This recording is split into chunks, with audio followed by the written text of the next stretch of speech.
વરનામાં પોલીસે વડોદરા શહેરના બુટલેગર વિપુલ પંચાલને વિદેશી દારૂ સાથે ઝડપી પાડ્યો। વરનામાં પોલીસ સ્ટેશનના પીએસઆઈ વિરામ લાંબરિયા તથા ડી સ્ટાફના police constable Vijaybhai Poonambhai વરનામાં police station ઉપર હાજર હતા। તે દરમિયાન એક અંગત બાતમીદારથી બાતમી મળી હતી કે વડોદરા શહેર બુટલેગર વિપુલ પંચાલ તથા તેનો સાગરિત વરના ગાડીમાં વિદેશી દારૂ ભરીને વડોદરા શહેરમાં લઈ જનાર છે।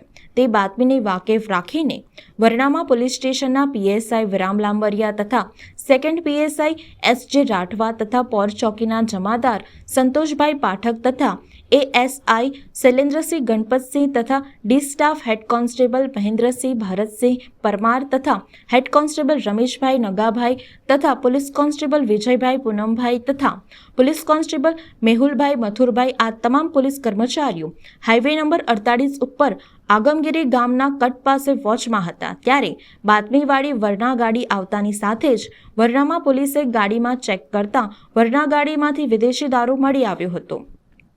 જ્યારે પોલીસે વડોદરા શહેરનો બુટલેગર વિપુલ રમેશભાઈ પંચાલ રહે ધાંધરેટિયા કૃષ્ણનગર રેલવે ફાટક પાસે વડોદરા તથા તેનો સાગરિત સુનિલ ચિમનભાઈ તડવી રહે મોઇલપાર વોલમેટ કંપની મકરપુરા વડોદરાને દબોચી લીધા હતા।